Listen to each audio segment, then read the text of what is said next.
दोस्तों, जैसा कि आज की शिफ्ट में जो पहली शिफ्ट छूटी थी उसमें जो प्रश्न देखने को मिले हमें रीजनिंग के और अपने कंप्यूटर के, तो उसके हिसाब से मैंने ये आपके जो मोस्ट 5 से 7 क्वेश्चन जो रीजनिंग के हैं मोस्ट इंपॉर्टेंट जो हर शिफ्ट में पूछे जा रहे हैं, जहां तक कि शाम वाली शिफ्ट के लिए बेहद ज़्यादा इंपॉर्टेंट है ये, और 7-8 प्रश्न हैं रीजनिंग के जो लगभग वैसे ही पूछे जा रहे हैं जैसा कि अभी तक पूछे जा रहे हैं सभी शिफ्टों में।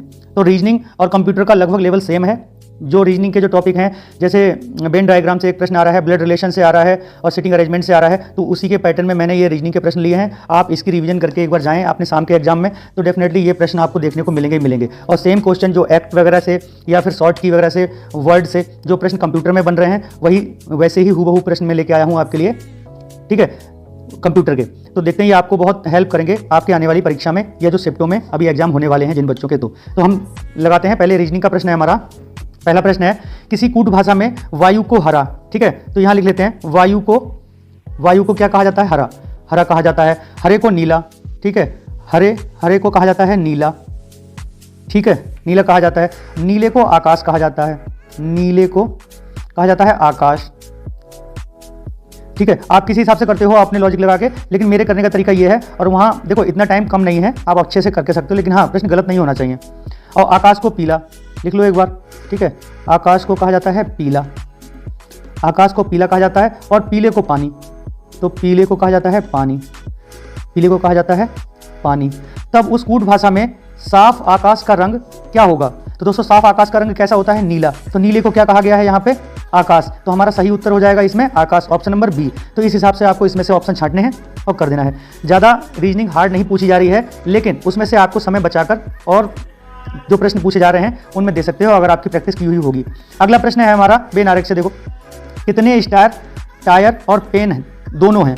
तो इसमें एक स्टार दे रखा है, पेन दे रखा है त्रिभुज के रूप में, और टायर को दे रखा है गोल के रूप में। इसमें से पूछ रहा है कितने स्टार, जो कितने स्टार कहाँ गया, कितने ये स्टार ऐसे हैं जो टायर और पेन दोनों हैं। तो ये इसमें एक समरूपता की बात है कि जो स्टार वाले कितने हैं, ये 2 है ना जो, तो वो किस में? पेन में भी फंस रहा है, ये त्रिभुज में भी फंस रहा है यहाँ पे, ठीक है, और ये स्टार का हिस्सा है ही, और ये टायर गोल के हिस्से में भी फंस रहा है। तो कहीं ना कहीं हमारा ये 2 आंसर हो जाएगा, ठीक है। तो इसी प्रकार देख के आपको इसका आंसर निकालना है। अगला प्रश्न है हमारा सिटिंग अरेंजमेंट का। तो इसमें देखो कितने बंदे बैठा रहा है? 7 व्यक्ति। तो इसमें 60 व्यक्तियों को बैठाला है इसने, A B C D E और F और G को, ठीक है, G को उत्तर के सम्मुख एक पंक्ति में बैठा। तो एक पंक्ति में बैठा रहा है। उत्तर हमारा हो गया यहाँ नॉर्थ, ठीक है। तो ये उत्तर की ओर करके मुंह बैठे हैं, 7 हैं, तो हम 7 पहले बना लेते हैं। 1 2, ये 3 हो गया, ये 4 और एक ये 5 हो गया, ये 6 और एक ये 7। तो ये 7 बंदे बैठ गए। अब इसके पढ़ लेते हैं टॉपिक क्या है। डी पंक्ति के बीच में बैठा है, कोई प्रॉब्लम नहीं, तो डी यहाँ पे हो गया, ठीक है। ए सी के बाएं दूसरे स्थान पर बैठा है। तो जो ए है सी के बाएं बैठा है, तो सी कहीं ना कहीं यहाँ पे होगा, तभी तो ए यहाँ बैठेगा इसके बाएं, ठीक है। डी के आसन्न है, ठीक है, हो गया, ठीक है। ई और एफ के बीच अधिक से अधिक, ई और एफ के बीच अधिक से अधिक एक व्यक्ति बैठता है। तो हम पहले कॉर्नर वाले ले लेते हैं, ये कथन हम नहीं लेंगे अभी, हम लेंगे पहले कॉर्नर से जो संबंध रखता है। बी जी के निकटतम बाएं बैठा है, जो अंतिम दाएं छोर पर नहीं बैठा है। तो अंतिम दाएं छोर ये है, यहाँ बैठा नहीं है, तो बी किसके निकट बैठा है? जी के। तो बी कहीं ना कहीं यहाँ होगा, तो जी यहाँ होगा, ठीक है। ये हमारा लगभग सॉल्व हो गया। अब क्या है? एफ ई के बाएं बैठा है, जो एफ है ई के बाएं बैठा है, तो जो एफ है तो ई कहीं ना कहीं यहाँ पे होगा, तभी एफ यहाँ पे बैठेगा। ये हमारा सॉल्व हो गया, ठीक है। इसमें एक इक्वेशन और बन सकती थी, अगर हम इस कथन पे पहले हिलक जाते ना, तो ये हमारे पजल सॉल्व नहीं होता, ठीक है, क्योंकि हमें पहले जो सिरे हैं हमारा, उसमें कोई ना कोई एक कथन ऐसा उठाना पड़ेगा जो सिरों से संबंधित है, ठीक है। तभी यहाँ ई एफ और ई के बाएं बैठा है, यहाँ पे आ गया। यहाँ पे ये क्या बोल रहा था? एफ ई के बीच अधिक से अधिक एक व्यक्ति बैठता है, इसका कोई मतलब ही नहीं रहेगा। तो पहले हमने सिरे वाला सॉल्व किया, तो ये ऐसे ही सॉल्व होगा। अब इसमें प्रश्न क्या पूछा है? ए के दाएं कितने व्यक्ति बैठे हैं? गिन लो, ए के दाएं कितने बैठे? एक यहाँ बैठा है, इसका दाहिना कौन सा है? 1 2 3 और 4 बैठे हैं। ऑप्शन नंबर सी हमारा बिल्कुल ठीक हो गया, ठीक है। अगला प्रश्न है हमारा, दीपिका अपनी शाम की सैर उत्तर की ओर मुख करके। अच्छा, ये दिशा और दूरी वाला है, तो हम इसको सबसे पहले इसमें चारों दिशाएं बना लेते हैं। ये हमारा है नॉर्थ, ये हमारा है साउथ, ये हमारा है ईस्ट और ये हमारा है वेस्ट। तो दिशा कहीं ना कहीं भी शुरुआत होती है यहाँ से होगी। तो पढ़ लेते हैं आप कमेंट। दीपिका है, ठीक है। दीपिका अपनी शाम की सैर उत्तर की ओर मुख करके शुरुआत करती है, तो कहीं ना कहीं इसका मुँह इस तरफ है। 2 किलोमीटर चलती है, तो ये 2 किलोमीटर यहाँ पे चल दी, ठीक है। फिर वह बाएं मुड़ती है, यहाँ बाएं मुड़ गई, अब इसका मुंह इस तरफ हो गया और 2 किलोमीटर चलती है, 2 किलोमीटर चला दिया, अंत में वह बाएं फिर से मुड़ती है, तो इसका बायां होगा इस तरफ, ठीक है। और कितना चलती है, 3 किलोमीटर, कहीं ना कहीं यहाँ पे आ जाएगी, ठीक है। 3 किलोमीटर चलती है, ये 3 लिख दिया। अब वह किस दिशा की ओर उन्मुख है, सभी मोड़ 90 डिग्री के हैं, ठीक है। तो दिशा की ओर कौन सी है, साउथ है, इस तरफ, यहाँ मुंह इसका इस तरफ है, ये साउथ है, तो साउथ दिशा की ओर होगी। तो सिंपल क्वेश्चन था, ठीक है। इसमें 45 डिग्री का कह देता तो साउथ वेस्ट या नॉर्थ ईस्ट ऐसे करके दिशाएं निकल सकती थी। बाकी ये सिंपल क्वेश्चन था, इसी प्रकार लगभग सारे दिशा वाले क्वेश्चन होते हैं। अगला प्रश्न है हमारा, उस विकल्प का चयन कीजिए जो रिक्त स्थान को भरेगा और दी गई श्रृंखला को पूरा करेगा। तो ठीक है, तो हम ए का प्लेस वैल्यू निकालते थे पहले, ए कितने पे आता है, ए, सी और टी, तो क्या हो रहा है, बी, ए और डब्ल्यू हो रहा है। तो ए का प्लेस वैल्यू 1, सी का 3 और टी 20, तो ए का हो रहा है बी, मतलब कि ए का हो रहा है बी तो +1, ठीक है, और सी का हो रहा है ए तो -2 और टी का हो रहा है डब्ल्यू तो +3, ठीक है ना, क्योंकि डब्ल्यू का होता है 23 और ए का होता है 1 और बी का होता है 2, तो ये फॉर्मूला बना हमारा। अब ये हम लगा के देख लेते हैं, तो बी का हो रहा है सी तो +1, ठीक है, और ए का हो रहा है वाई, ए का हो रहा है वाई तो -2, बिल्कुल ठीक है, और डब्ल्यू का हो रहा है जेड, डब्ल्यू का हो रहा है जेड तो +3, डब्ल्यू का हो रहा है जेड तो +3 करेंगे तो जेड हो जाएगा, ठीक है, डब्ल्यू एक्स वाई जेड, ठीक है, ये ठीक है। अब इसी हिसाब से सी का हमें क्या करना है, सी में +1 करना है, तो सी में +1 करेंगे तो डी, तो कहीं ना कहीं ये दोनों होंगे नहीं, तो डी आ गया। वाई में -2 करेंगे, वाई में -2 करेंगे तो डब्ल्यू आ जाएगा, तो डब्ल्यू आ जाएगा, तो ये हमारा ऑप्शन नंबर सी बिल्कुल ठीक हो जाएगा। इस हिसाब से अपना समय बचाते हुए चलना है और जल्दी से जल्दी लॉजिक लगा के अपने क्वेश्चन को हल करना है। अगला प्रश्न है हमारा कंप्यूटर से, MS एक्सेल में आप इनमें से किस शॉर्ट की का प्रयोग पूरी पंक्ति मतलब रो का चयन करने के लिए कर सकते हैं। तो पूरी पंक्ति का चयन कैसे होगा, ठीक है, तो इसमें होगा शिफ्ट प्लस स्पेस से, तो शिफ्ट प्लस स्पेस से इसका पूरी पंक्ति का चयन हो जाएगा। मैंने लास्ट में ये शॉर्ट की सारी करा भी रखी हैं, मैं लास्ट वाले प्रश्न में आपको पूरी इसकी जो टेबल है वो दिखा दूंगा, पहले ये और प्रश्न कर लेते हैं, ठीक है। अब अगला प्रश्न है हमारा, स्प्रेडशीट के सेल में फार्मूला लगाने के लिए सबसे पहले किस चिन्ह का प्रयोग किया जाता है। तो जो एक्सेल की स्प्रेडशीट होती है उसमें सबसे पहले फार्मूला लगाने से पहले क्या लगाया जाता है, =टू का चिन्ह लगाया जाता है, उसके बाद किसी फार्मूला का प्लस माइनस या फिर किसी भी चिन्ह का प्रयोग करते हैं, ये इसका एक नियम होता है एक्सेल सीट का, ठीक है दोस्तों, याद रखना, इंपॉर्टेंट प्रश्न है। अगला प्रश्न है हमारा, माइक्रोसॉफ्ट एक्सेल सॉफ्टवेयर द्वारा बनाई गई फाइलों को सामान्यतया किस रूप में जाना जाता है। तो जो MS एक्सेल में फाइलें बनाई जाती हैं उन्हें वर्कबुक के नाम से जानते हैं, ठीक है दोस्तों, वर्कबुक से नाम से जानते हैं। और सेल्स क्या होते हैं, सेल्स के बारे में मैं बता दूं, जो एक्सेल में सेल्स होते हैं, सेल्स की संख्या भी पूछी जा सकती है, तो एक्सेल में सेल्स होते हैं 16,384 सेल होते हैं, और रो कितने होते हैं इसके बारे में भी, जो रो होती हैं वो होती हैं 10,48,576 रो होती हैं कुल। इनसे भी प्रश्न बन सकता है, आपको कथन देके पूछा जा सकता है। वर्कशीट क्या होती है, वर्कशीट एक्सेल का जिसमें वर्किंग एरिया होता है, जिसमें एक्सेल सीट जो होती है वर्कशीट, उसमें कहा जाता है वर्कशीट, उसे कहते हैं जो एक्सेल में काम करने का एरिया कहलाता है, उसे वर्कशीट कहते हैं, ठीक है। ग्रिड क्या होता है, ग्रिड होता है सेल को, ग्रिड जो सेल्स होती हैं हमारी, ये सेल्स होती हैं, इनको ये ग्रिड लाइनों में जो रूपांतरित या फिर परिवर्तित करता है उन्हें हम कहते हैं ग्रिड, ठीक है दोस्तों।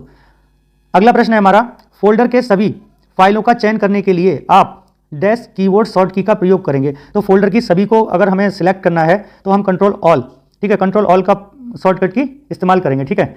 और ऐसे ही कंट्रोल की और भी होती हैं, कंट्रोल S से सेव करते हैं, कंट्रोल X से चयनित को हटाने के लिए, है ना, कंट्रोल Z से अंडू करने के लिए, सारी शॉर्टकट की हैं, कोई भी पूछी जा सकती है। मैं लास्ट में कुछ शॉर्टकट की इंपॉर्टेंट है वो कराऊंगा आपको। अगला प्रश्न है हमारा, निम्न में से कौन सा इनपुट डिवाइस आमतौर पर लैपटॉप की एक मानक विशेषता है। तो magnetic type reader, graphic tablets या अल्फा न्यूमेरिकल कीबोर्ड, तो टचपैड। तो टचपैड कॉमन है, सभी लैपटॉपों में कॉमनली पाया जाता है टचपैड, तो इसका आंसर सही हो जाएगा टचपैड। अगला है हमारा, निम्न में से कौन सा एक पॉइंट एंड ड्रॉ डिवाइस है।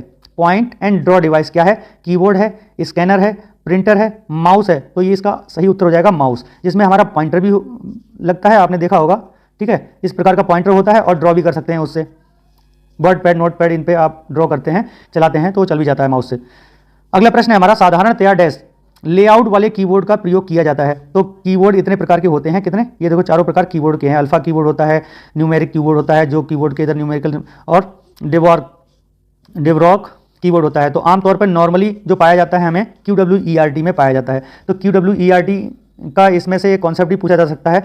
तो ये शुरुआत किसने खोज की थी इसकी, तो इसकी खोज की थी 1874 में, ठीक है, क्रिस्टोफर सोल्स ने इसकी खोज की थी, किसने, क्रिस्टोफर सोल्स ने, और कब की थी, 1874 में। किसका आविष्कार किया था इन्होंने, टाइपराइटर का आविष्कार किया था, जिसमें कि QWERT वाला फार्मूला होता है, जो टॉप रो होती है ना, उसमें बाएं छोर से QWERT है ना, और जो मिडिल रो होती है ASDFG कॉमा, इधर से कॉमा LKJH, तो ये वाली रो होती हैं। और कीवर्ड को मुख्यतः 3 रो में बांटा जाता है, ठीक है, बॉटम रो, होम रो और टॉप रो। और इधर होती है न्यूमेरिकल की बनी होती है, इसको न्यूमेरिकल की कहते हैं। तो ये कीवर्ड का स्ट्रक्चर था। अब कीवर्ड स्ट्रक्चर जो USB के चल रहे हैं, पहले PS2 वाले भी चला करते थे। अगला प्रश्न है हमारा, अगला प्रश्न नहीं है, अब ये कुछ शॉर्टकट की हैं जो आपके लिए इंपॉर्टेंट है, मैं पढ़ देता हूँ एक बार, हो सकता है आपको एग्जाम हॉल में क्लिक कर जाए कहीं ना कहीं। तो एक वर्कबुक बंद करें, कैसे? Ctrl+W दबा के। एक वर्कबुक खोलें, Ctrl+O दबा के ओपन, ठीक है। होम टैब पर जाएं, Alt+Home को दबा के, ठीक है, Alt+H को दबा के होम पे जा सकते हैं। एक वर्कबुक सेव कर सकते हैं Ctrl+S से, ठीक है। सिलेक्शन भाग, जो सिलेक्ट भाग है उसकी कॉपी करने के लिए Ctrl+C कर सकते हैं। सिलेक्शन भाग का पेस्ट करने के लिए Ctrl+V विक्टर कर सकते हैं। हाल की क्रिया का अंडू, जैसे अभी तक किया है वो नहीं करना चाहते हैं, जैसे को तैसा करना चाहते हैं, अंडू करने के लिए Ctrl+Z का प्रयोग करते हैं। सेल करंट का हटाने के लिए डिलीट का प्रयोग किया जाता है।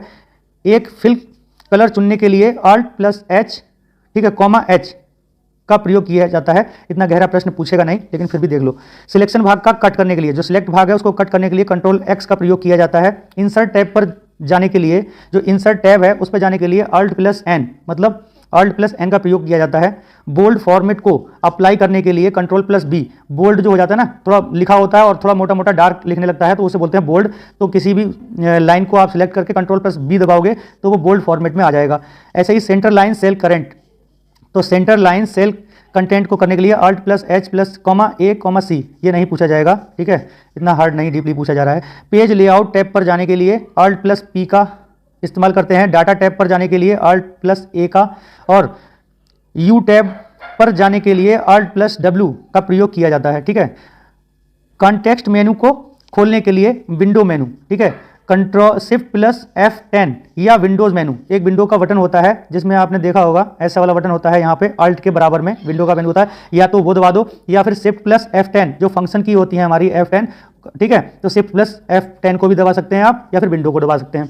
अगला है हमारा वार्डर ऐड करने के लिए Alt+H, ठीक है, कॉमा B को दबा सकते हैं, ठीक है। ये डीपली हो गए, जो भी एक से जो कॉमा लग के आते हैं ना वो थोड़ा डीपली हो गए, वो तो ट्रिपल सी में भी नहीं, O लेवल के प्रश्न हो गए ये, ठीक है, आपकी परीक्षा में ऐसे तो नहीं आएंगे। फार्मूला टैब पर जाने के लिए Ctrl+M का प्रयोग किया जाता है। ये शॉर्टकट की आ नहीं रही हैं, लेकिन आगे एग्जाम को थोड़ा सा और टिपिकल बनाने के लिए पूछा जा सकता है, किसी कूट में ऑप्शन के माध्यम से आपसे कहीं ना कहीं पूछ लेगा। 5 प्रश्न कंप्यूटर के आ रहे हैं, 5 प्रश्न रीजनिंग के आ रहे हैं, और लगभग इसी फॉर्मेट में आ रहे हैं। इतना विश्वास करके आप लोग इस क्लास को देख के जाना, सेकंड शिफ्ट वाले खासकर आज, ठीक है, इसको देख के जाना, कहीं ना कहीं आपको पूरी हेल्प मिलेगी। हेल्प लगभग प्रश्न सभी ऐसे होंगे, कैरेक्टर डिजिट या फिर टॉपिक चेंज हो सकता है, लेकिन आपको बहुत हेल्प मिलेगी परीक्षा हॉल में पेपर सॉल्व करने के लिए। इसको एक बार देख के जाओगे तुरंत का तुरंत काफ़ी फायदा मिलेगा, आप अपनी एग्जाम को और स्पीड दे सकते हो अगर हूबहू प्रश्न आपको मिल जाते हैं पहले से प्रैक्टिस किए हुए।